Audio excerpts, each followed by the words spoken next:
Apocalipse. A igreja falsa não acredita de jeito nenhum. Eles dizem que foi apenas uma partilha e ensinam errado.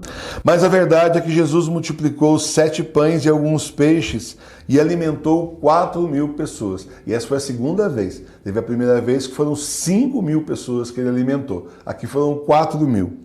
O que é totalmente impossível para qualquer um de nós, totalmente impossível segundo a lógica deste mundo, é totalmente possível para Deus. Porque nosso Deus é o Deus do impossível. Então, quando você faz a sua parte, quando você está precisando de uma graça, e você batalha, e sozinho você não consegue, você fala, não dá, é impossível para mim, já foi, eu cheguei no meu limite, passei o limite, não dá mais, não tem o que eu possa fazer.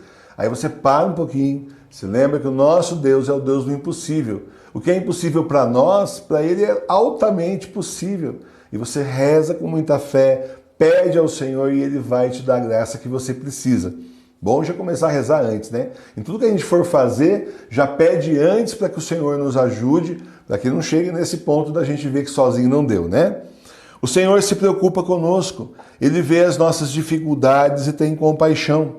Mais ainda, o Senhor se antecipa ao que pode nos perder e nos ajuda. Vemos isso no Evangelho de hoje.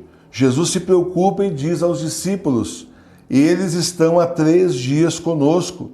Se os despedirem em jejum para suas casas, eles virão a desfalecer no caminho.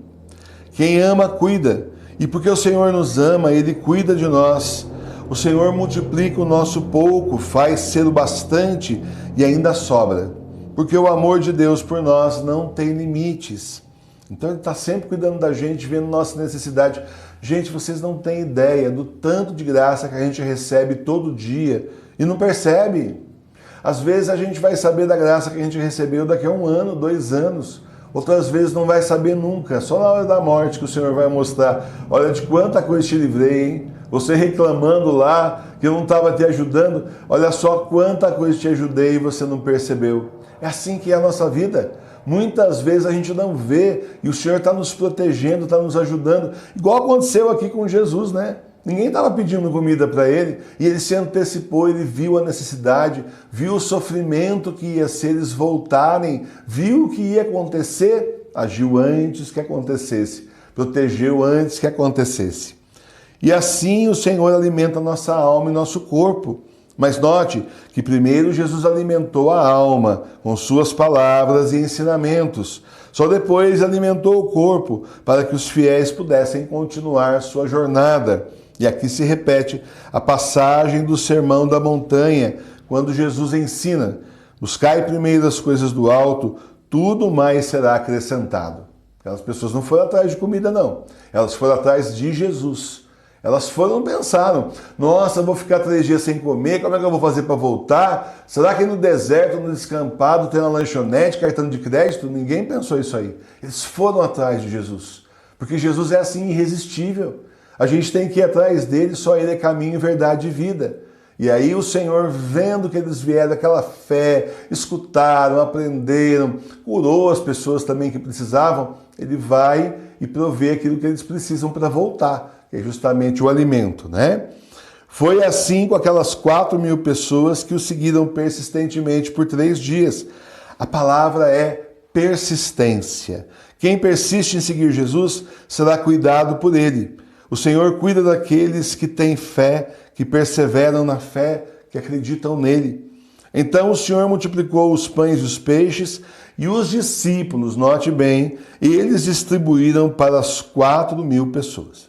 O Senhor fez o milagre, os discípulos distribuíram. Olha só que bonito, né? Naquele tempo foi assim.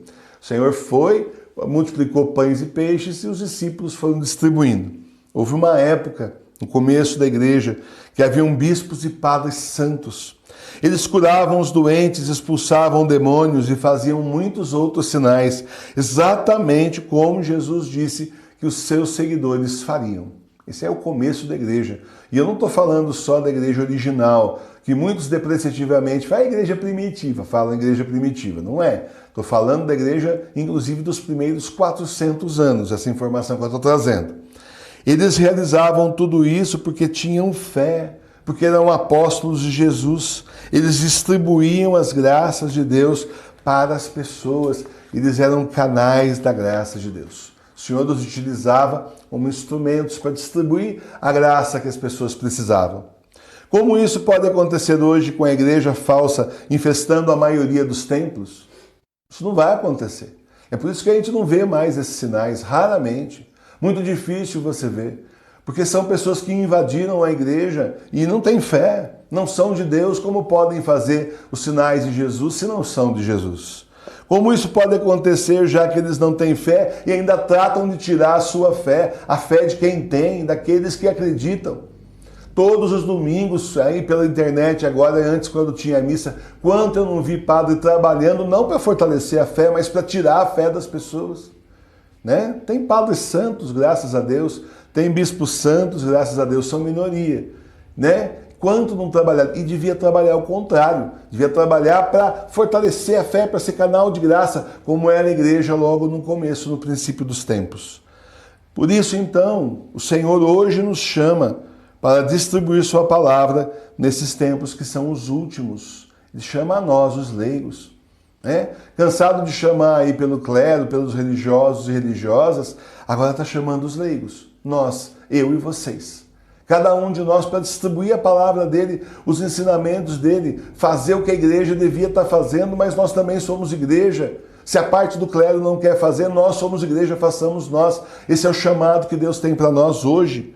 O Senhor nos chama a testemunhar a nossa fé para esse mundo sem fé. O Senhor nos chama para ser canais de graça. Né? Ser canais de graça para as outras pessoas. Se você tiver Deus em você, a pessoa se aproxima de você e percebe que você tem Deus. Tem o Espírito Santo, Jesus está pertinho de você. E às vezes só de estar perto de você já ajuda, faz um bem. Imagina se você começar a falar de Deus. Imagina você estudar o Evangelho para poder falar a palavra certa para aquela pessoa. Imagina então se você aprender as bênçãos, né? Aprender a abençoar a água, os objetos que nós leigos podemos. Tudo isso vai colaborando para que a pessoa se encontre com Deus, para aquela pessoa distante, perdendo a fé, falando, não, mas espera aí, vem cá, você também é igreja. Olha, nós somos o remanescente da Igreja Católica Apostólica Romana, mas Deus está conosco, Jesus está conosco. Foi Ele que nos chamou. E aí a gente vai dar aquele testemunho bonito nosso para as pessoas e passa a ser um canal de graça de Deus para elas também. O Senhor diz que quem tiver fé, muita fé, vai fazer os sinais que Ele fazia. Quem sabe a missão que Deus tem para cada um de nós? Aí é com Ele, né? São os projetos que o Senhor tem para nós. Mas a gente precisa estar ali com fé, rezando, esperando, aguardando, divulgando a palavra. E também essa parte sacramentais que nós, leigos, podemos fazer, mesma coisa, né? Precisamos instruir as pessoas para não ficar em pecado, para fazer comunhão, fazer a confissão espiritual e depois a comunhão espiritual. O Senhor não deixou a gente sem sacramento, não. Por que as pessoas vão ficar sem sacramento se o Senhor está nos dando? E você que sabe disso, explica isso para as pessoas, para que elas saibam e não fiquem sem Jesus. O Senhor está ali presente, mas não deixou o sacramento, não vai ninguém ficar sem sacramento. Vai ter o batismo, vai ter inclusive casamento. Estou preparando para vocês um vídeo explicando como que vocês podem ajudar as pessoas a se casarem. Porque dentro do direito canônico, gente, não faço nada aqui, não falo nada que a igreja de 2000 anos não ensinasse. Estou dentro da igreja de 2000 anos, porque nós somos a igreja de 2000 anos, eu e vocês. Nossa responsabilidade é muito grande, por isso coragem, igreja remanescente, coragem, pequeno rebanho de Jesus. O Senhor nos chamou para uma batalha, para darmos testemunho dele, para ser canal de salvação e graça nesses tempos do Apocalipse.